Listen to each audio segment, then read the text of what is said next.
اس کی طرف سے صاف تھا، مگر میرا شوہر نے اس کے دوسرے کمرے میں جاتے ہی مجھے اکیلے بلا کر کہا، یہ تو سارا کھیل الٹا ہو گیا ہے، ہم اس عورت سے فائدہ اٹھانے گئے تھے مگر یہ تو ہمارے ہی گلے پڑ گئی ہے۔ ہاں تو کیا ہوا، ہمیں بھی تو تھوڑی انسانیت دکھانی چاہیے۔ اس نے اپنے شوہر سے کہا، اس عورت کی دیکھ بھال کروں گی، میں جانتی ہوں انسانیت کیا چیز ہوتی ہے۔ میری بات پر غصہ ہو کر میرا شوہر گھر سے چلا گیا۔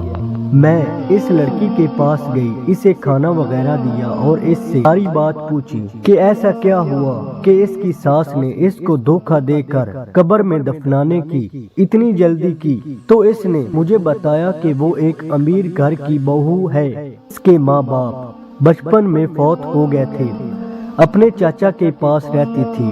اس کی ساس جس کا نام شکیلہ تھا، اس نے اپنے بیٹے کے لیے میرا رشتہ مانگا۔ شکیلہ کے بیٹے کو میں بہت پسند آئی تھی۔ شکیلہ نے گھر شادی کے پہلے دن سے ہی واضح کر دیا کہ وہ صرف اور صرف بیٹا پیدا کروانا چاہتی ہے، اسے پوتا چاہیے اور اسے اپنی بہو سے کچھ نہیں چاہیے۔ مگر یہ بات ماریا کی سمجھ میں نہ آئی کہ وہ بیٹا پیدا کرنے پر قادر نہیں تھی، اس لیے جب پہلی بیٹی پیدا ہوئی تو اس نے برسوں بعد جب امیر سے ہوئی تو اس نے پہلے دن سے ہی کہنا شروع کر دیا۔ تیسرے چوتھے مہینے میں جا کر اس کا الٹرا ساؤنڈ کروایا اور ڈاکٹر سے پوچھا کہ اس بچے کی جنس کیا ہے، تو اس نے بتایا کہ لڑکی ہے۔ تو اس نے طرح طرح کے بہانے بنا کر اپنی بہو کا بچہ ضائع کروانے کی بھرپور کوشش کی، مگر ایسا نہیں ہو سکا۔ اور پھر اس نے اپنی آخری بار اس طرح چلی کہ اپنی بہو کو نیند کی گولیاں اتنی مقدار میں دے دی تھی کہ وہ کبھی نہ لوٹ، ورنہ وہ واقعی ہی سچ میں مر جاتی۔ اس کا مطلب تو یہی تھا کہ اس نے بہو سے جان چھڑوانے کی کوشش کی ہے۔ اس کا بیٹا اس سے بے انتہا پیار کرتا تھا، طلاق دینا یا چھوڑنے کا سوال ہی پیدا نہیں ہوتا تھا۔ یہی دیکھ کر شکیلہ بیگم کے من میں یہ سازش سوجی اور اس نے بہو کے ساتھ اتنا بڑا جرم کیا۔ وہ روئے جا رہی تھی۔ میں نے کہا، بیٹی تم فکر نہیں کرو، اگر تم اپنے گھر جانا چاہتی ہو تو ہم تمہیں پہنچائیں گے، تو اپنے شوہر کے ساتھ ایک الگ زندگی شروع کرنا۔ اب میں اپنے گھر نہیں جا سکتی، مجھے گھر میں اپنی جان کا خطرہ ہے۔ اپنا بچہ پیدا ہونے تک وہ کسی محفوظ جگہ پر رہنا چاہتی ہوں۔ اگرچہ ماریا کی بات سن کر میں بھی جذباتی ہو گئی۔ تھوڑی دیر کے بعد میرا شوہر گھر آ گیا۔ رات کافی زیادہ ہو چکی تھی۔ میں نے اس لڑکی کو اپنا خیال رکھنے کا کہا اور اپنے کمرے میں چلی گئی۔ ریاض ابھی بھی ناراض بیٹھا تھا، اسے میری حرکت اچھی نہیں لگ رہی تھی، مگر اس نے تو مجھے ڈرانا شروع کر دیا اور کہا کہ اگر یہ زندہ بچ گئی تو ہمیں بھی جیل میں بھجوا دے گی۔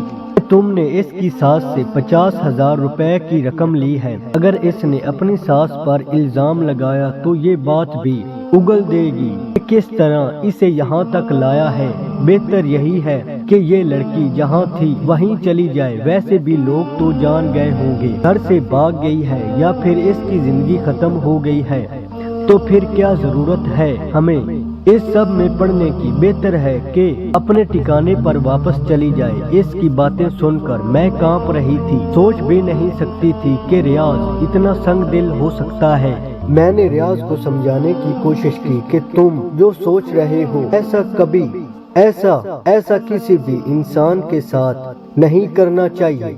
پھر ہم بحث کرتے کرتے سو گئے۔ صبح جب میں اٹھی تو گھر کی حالت بدلی ہوئی تھی۔ گھر میں نہ لڑکی تھی اور نہ ہی میرا شوہر ریاض موجود تھا۔ میں نے جلدی سے بیر کا رخ کیا، اسی جگہ پہنچی جہاں وہ قبر تھی۔